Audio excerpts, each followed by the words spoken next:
이 큰 공룡 실름 방법.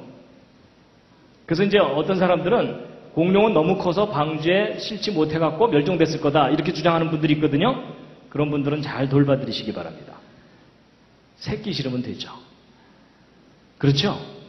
여러분, 노아가 제일 큰 공룡 끌고 와갖고서 왜 안 들어가지? 왜 안 들어가지? 이건 아닙니다. 그렇죠? 예, 여러분 이런 상황 아닙니다.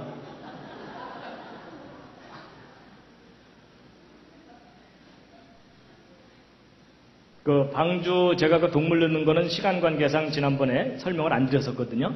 근데 그 동물들 정말 방주에 다 종류대로 넣을 수 있었느냐? 계산을 해보면 충분히 넣을 수가 있습니다. 자, 그 다음에 이제 먹는 얘기가 있는데 이걸 좀 넘어가고요. 자, 이제 지금까지 한 얘기를 이제 정리하고 이제 마치겠습니다. 이제 성경대로 생각해 본다면 창조 때부터 지금 현재까지 이 역사 동안에 이제 공룡이 어떻게 된 거냐라는 것을 추정해 보면 창조 때부터 시작해서 아담의 후손들이 대홍수 때까지 그 인구가 늘어나겠죠. 그리고 공룡도 역시 그 숫자가 늘어났겠죠. 근데 대홍수 때 전 세계적인 대홍수에 의해서 이 모든 것들이 다 죽고 방주에 탔던 것들만 다시 살아남았겠죠. 그랬을 때 방주에 탔던 그 사람들이 다시 지금 현재까지 60억 인구로 불어났습니다. 근데 공룡들도 역시 그 후에 다시 숫자가 늘어났겠죠? 늘어났는데, 그러니까 이렇게 공룡과 인간이 함께 살았으니까 이런 유물들이 남아있는 것이잖아요. 그런데 문제는 지금 현재 공룡이 있습니까? 없습니까? 없죠. 그렇다면 이 공룡들은 어느 정도 번성하다가 다시 멸종했다고 봐야 됩니다. 2차적인 멸종이겠죠? 예. 근데 이제 동물들 중에는 먼저 이렇게 멸종한 것도 있지만 시간의 차이를 두고 뒤늦게 멸종해가는 것도 있고, 여러분 지금 현재 전 세계적으로 볼 때 동물들이 멸종해가는 쪽입니까? 아니면 새로운 동물들이 진화로 생겨나는 쪽입니까? 예, 지금 아주 빠르게 멸종해가고 있어요. 그렇죠? 그래서 특별히 인구가 증가하면서 이 동물들이 아주 빠르게 멸종해가고 있거든요. 그런데 이제 어떤 것들은 아무리 멸종시키려고 해도 멸종이 안 되는 것들이 있어요. 뭘까요? 쥐, 바퀴벌레, 뭐 이런 거요. 그렇죠? 예, 걔네들은 아무리 노력해도 멸종이 안 돼요. 그래서 이제 동물마다 이렇게 시간 차이를 두고 멸종해 갈 텐데, 결국 사람들이 동물에 대해서 체계적으로 연구하기 시작한 것이 뒤늦게 연구를 하게 됐어요. 그렇죠?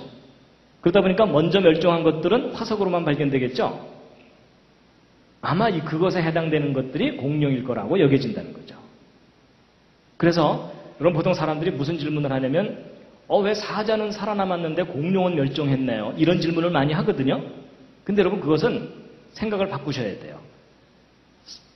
왜 하필이면 공룡만 먼저 멸종했느냐, 그런 생각보다는 동물들이 멸종해 가는데 먼저 멸종한 것을 공룡이라고 부른다라고 생각을 하셔야 된다는 겁니다. 좀 바꾸고 말하면 이런 겁니다. 여러분 기린이 오늘날 동물원에 가서 볼 수 있고 아프리카 가면 많이 볼 수 있으니까 기린을 공룡이라고 생각하는 사람들은 없죠. 근데 여러분 만약에 공룡들이 다 먼저 멸종을 하고 기린들이 다 멸종하고 화석만 발견됐다. 그럼 오늘날 사람들이 그거 이름 뭐라고 붙였을 것 같습니까? 기린을 영어로 뭐라고 그러는 게 생각이 안 나시죠?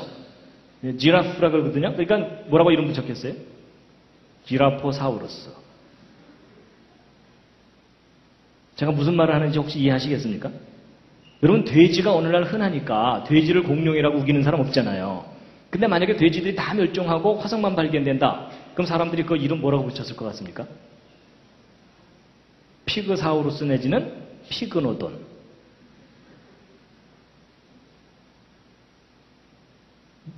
제가 무슨 말을 하려는지 이해가 되시죠?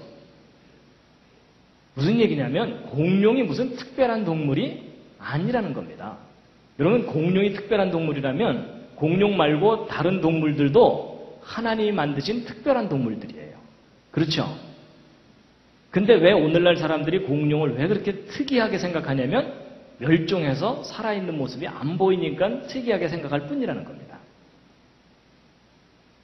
여러분 코끼리가 다 멸종됐다면 그 이름 뭐라고 붙였을 것 같습니까?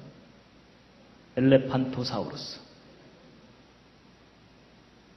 그래서 여러분 우리가 생각을 바꿔야 됩니다. 어찌 보면 진화론 플러스 상업주의가 공룡을 특별한 동물로 사람들에게 여겨지게끔 만들어 놓은 거라는 거죠. 자, 그래서 이제 지금까지 쭉 공룡에 대해서 이것저것 말씀을 드렸는데요. 다시 한번 읽으시겠습니다. 시작.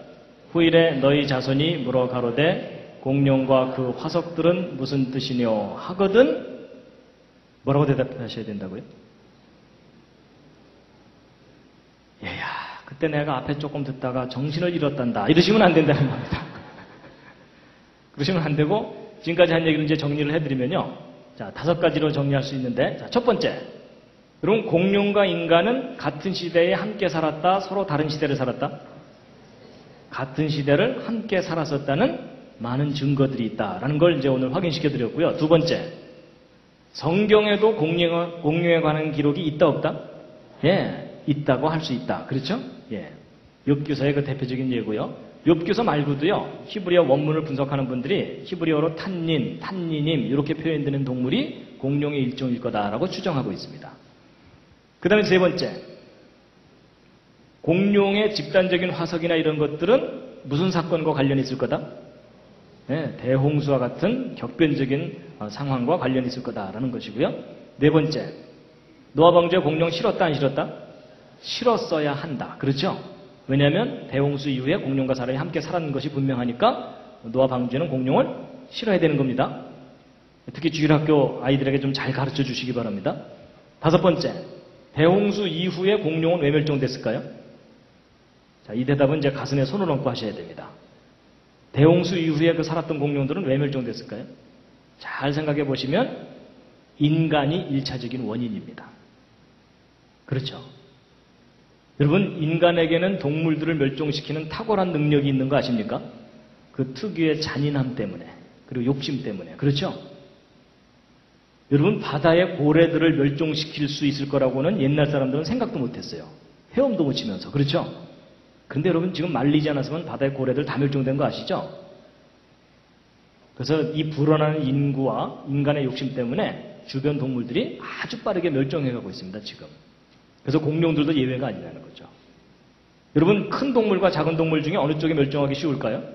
당연히 큰 동물이에요. 왜냐하면 인간의 눈에서 숨을 수가 없거든요. 그래서 이제 이 5가지입니다. 대략 오늘 말씀드린 내용의 요점이요. 그래서 우리가 사실 공룡에 대해서 이렇게 성경적으로 우리 자녀들에게 가르쳐야 되는데 우리가 이런 지식이 없었기 때문에 그동안 못 가르쳤었습니다. 자, 마지막. 오늘 이거 맞추셔야 집에 가십니다. 자, 하나님이 창조하신 6일 동안에 창조하신 것. 첫째 날 빛, 둘째 날 물, 셋째 날 땅과 그 위에 식물, 그 다음에 넷째 날 해, 달, 별, 다섯째 날 새와 물고기, 여섯째 날 육지동물과 사람. 하나님이 하신 일에 관심을 좀 가져주시면 감사하겠습니다. 예, 그래서 오늘 쭉 말씀을 드렸는데요. 마지막 꽃다발입니다.